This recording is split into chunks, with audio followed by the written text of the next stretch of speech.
இன்றைக்கி இட்லி தோசைக்கெலாம் ரொம்ப அல்டிமேட் காம்பினேஷனாக இருக்கக்கூடிய கும்பகோணம் கடப்பா எப்படி செய்யுதுன்னு சொல்லிட்டு பார்க்கலாம். ப்ரெஷர் குக்கரில் ஒரு டம்ளர் அளவுக்கு பாசிப்பருப்பு எடுத்திருக்கேன். அதை நல்லா வறுத்துக்கலாம். வறுப்பட்டதுக்கப்புறமா லைட்டாக வாஷ் பண்ணிவிட்டு தண்ணியை இதில் சேர்த்துட்டு 1 ஸ்பூன் அளவுக்கு மஞ்சள் பொடி, 2 மீடியம் சைஸ் உருளைக்கிழங்க கட் பண்ணி சேர்த்துட்டு க்ளோஸ் பண்ணி ஒரு 2 விசிலுக்கு ப்ரெஷர் குக் பண்ணி எடுத்துக்கலாம். ஜாரில் ஒரு மசாலா அரைச்சிக்கலாம்.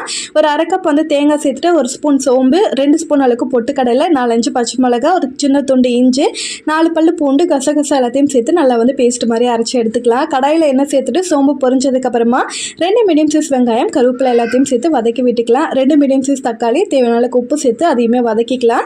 நல்லா வதங்கினதுக்கு அப்புறமா நம்ம பருப்பு சேர்த்துட்டு உருளைக்கிழங்க கட் பண்ணி இதில் சேர்த்துக்கலாம்.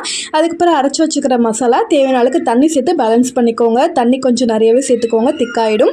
இது நல்லா மிக்ஸ் பண்ணிட்டு இறக்கணும் அப்படின்னா சூப்பராக கும்பகோணம் கடப்பை ரெடி ஆகிடும். கண்டிப்பாக ட்ரை பண்ணி பாருங்கள். வீடியோ பிடிச்சிருந்தா கண்டிப்பாக லைக் பண்ணிவிட்டு சப்ஸ்கிரைப் பண்ணிக்கோங்க. நெக்ஸ்ட் வீடியோவில் பார்க்கலாம். அது வரைக்கும் பாய்.